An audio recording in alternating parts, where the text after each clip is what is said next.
काल देखील असं सांगितलं की माननीय शिंदेसाहेब जी कुठची पण मुवमेंट करतात या सगळ्या कायदेशीर बाबी तपासून करतात. त्याच्यामुळे सचिन भाऊंना कुठचाही कायदेशीर धोका नाही याची खात्री झाल्यानंतरच सचिन भाऊ आमचे महायुतीचे उपसभापतीचे उमेदवार आहेत. आता 1 वाजून 5 मिनिटांनी उपसभापती पदाची निवडणूक आहे आणि याच्यामध्ये सचिन भाऊ अहिर फार मोठ्या मताधिक्याने निवडून येतील ही आम्हाला सगळ्यांना खात्री आहे. हां, त्यांना काय म्हणायचे ते म्हणू दे, पण त्यांच्याबरोबर लोक राहत नाहीत हे सिद्ध झालेलं आहे. नक्कीच. पण बरेच 12 आमदारांचा एक गट आहे, तो सुद्धा आपल्याकडे येण्याचे इच्छुक आहे. बरेचसे नगरसेवक आहेत. ऑपरेशन 3-4-5 सुरू राहील. आज आधी उपसभापती पदाची निवडणूक होऊ दे, त्याच्यामध्ये आमचा विजय संपादन होईल. काल सचिन भाऊंनी आपल्याच पत्रकार परिषदेमध्ये अनेक गोष्टी तिकडे सांगितलेल्या आहेत. सचिन भाऊंसारखा एक कार्यक्षम नेता मुंबईतला ज्याचा संपर्क महाराष्ट्रामध्ये आहे, त्यांनी अनेक कामगार संघटनांमध्ये नेतृत्व केलेलं आहे. कामगारांच्या प्रश्नाशी त्यांना जाण आहे. गिरणी कामगारांचं ते नेतृत्व करतात. शेतकऱ्यांच्या प्रश्नावर देखील अनेक वेळा त्यांनी प्रश्न उपस्थित केलेले आहेत. असं नेतृत्व ज्यावेळी एकनाथ शिंदेसाहेबांच्या नेतृत्वाखाली काम करण्याचा निर्णय घेतं त्यावेळी पक्ष संघटना देखील जोरदार पद्धतीनं मुंबई आणि परिसरामध्ये वाढणार आहे. त्याचबरोबर सुनील शिंदे हे देखील धनुष्यबाण चिन्हावर निवडून आले होते आणि त्यांचा जरी पक्षप्रवेश झाला तर पक्षांतरबंदी लागू होणार नाही, कारण धनुष्यबाण चिन्ह हे तुमच्याकडे आहे. त्यामुळे सुनील शिंदे यांच्यासाठी आता प्रयत्न सुरू झाले आहेत का असं? नाही, सुनील शिंदे साहेबांनी त्यांची भूमिका काल रात्रीच्या मेळाव्यामध्ये स्पष्ट केलेली आहे. परंतु त्यांनी जर इच्छा व्यक्त केली की माननीय एकनाथ शिंदे साहेबांच्या नेतृत्वाखाली काम करायचं आहे किंवा त्यांचं नेतृत्व मानून त्यांच्या मतदारसंघाचा विकास करायचा आहे, त्यांना आमच्यासोबत यायचं आहे, तर आम्ही कशाला नाकारू. शेवटी सुनील शिंदे देखील एक सक्षम नेतृत्व त्या भागातलं आहे. अतिशय चांगल्या पद्धतीने ते काम करतात आणि असं नेतृत्व जरी आम्हाला मिळणार असेल तर आम्ही नाकारण्याचा प्रश्नच येत नाही. ऑपरेशन वरळी सुरू आहे, ऑपरेशन टायगर सोबत असं म्हणावं. हां, अजून काही नेते सुद्धा पक्षप्रवेश करणारे शिंदे गटामध्ये नाही, पक्षप्रवेश रोजच सुरू आहेत. काल देखील काही लोकांचा पक्षप्रवेश नंदनवनला झालेला आहे. पक्षप्रवेशाची प्रोसिजर ही रोज सुरू आहे.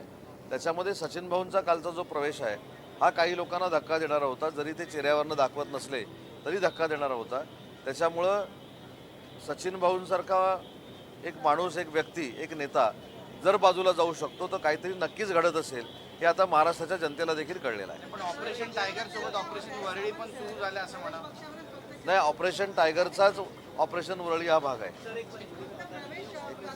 मराठी होते. प्रायव्हेट पक्षावरच चर्चा होते. बाकीच्या प्रश्नावरती कधी चर्चा होईल? कारण की अधिवेशन आता 8 दिवसाच्या अंतरावरती काल देखील या प्रश्नाचं मी उत्तर दिलं. नगर विकास विभागाचा प्रभारी मंत्री म्हणून काल मुंबई शहरातल्या नालेसफाईवर चर्चा झाली, शेतकऱ्यांवर चर्चा झाली, कामगारांवर चर्चा होते, मराठी भाषेवर चर्चा झाली, उद्योग विभागावर चर्चा होते. राजकीय भाग हा वेगळा आहे, परंतु या सभागृहामध्ये रोज प्रश्नोत्तर होतात, रोज लक्षवेधी होतात, रोज अर्ध्या तासाच्या चर्चा होतात. त्याच्यामुळे सगळ्या आयुधाचा वापर करून महाराष्ट्राला न्याय देण्याची भूमिका जसे आम्ही मंत्री घेतोय तसं प्रत्येक आयुधाचा उपयोग करून आम्हाला प्रश्न विचारण्याचं काम हे आमचे सगळे सभासद करतायत. सर, संजय राऊत म्हणतायत की श्रीकांत शिंदे यांची जी पदवी आहे डॉक्टरकीची ती बोगस आहे, मात्र संशयास्पद आहे, मात्र तरी देखील त्यांना खासदारकी दिली ठाकरेंनी. मला असं वाटतं की हा एकदा प्रयोग करून ते 3 वर्षापूर्वी झालं होतं. 3 वर्षापूर्वी पण त्यांनी हेच सांगितलं होतं. त्याच्यामध्ये काहीही यश आलं नाही. ते स्वतः ऑर्थोपेडिक सर्जन आहेत, त्याच्यामुळे त्यांच्या पदवीवर आक्षेप घेण्याचा प्रश्नच उद्भवत नाही. परंतु एक मात्र सिद्ध झालं की माननीय एकनाथ शिंदे साहेबांचे सुपुत्र म्हणून त्यांनी पहिली निवडणूक लढवली आणि त्याच्यामध्ये ते यशस्वी झाले. पण त्याच्यानंतर त्यांच्या कर्तृत्वाची दखल आता अन्य आमची लोक घ्यायला लागलेली आहेत. याचा अर्थ त्यांनी स्वतःचा स्वयंभू असं नेतृत्व तयार केलेलं आहे. केंद्रीय मंत्रिमंडळात शिवसेनेच्या 2 नेत्यांची खासदारांची वर्णी लागणार आहे. किती मोठी बाब आहे ही? याच्यामध्ये स्वतः साहेब हे निर्णय घेत असतात. साहेब मोदी साहेबांशी बोलत असतात, साहेब अमित भाईंशी बोलत असतात. त्याच्यामुळे केंद्र शासनामध्ये किती मंत्रिपद मिळणार आहे त्याची आम्हाला कोणालाच कल्पना नाही. परंतु जर वाढवून मिळाली तर आम्हाला आनंद होईल.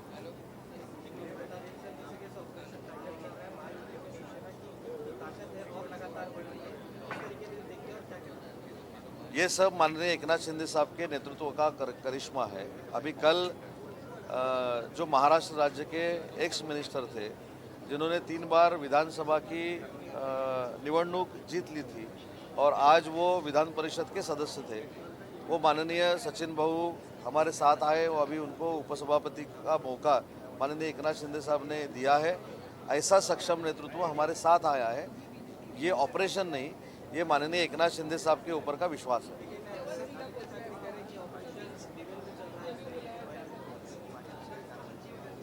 अगर वर्ली का एक नेता हमारे साथ आता है तो मेरे ख्याल से ये कंट्रोवर्सी वो खड़ा करेंगी, कौन बोल रहा है क्या बोल रहा है, लेकिन उनके पास के लोग तो निकल रहे हैं, ये तो सच्ची बात है।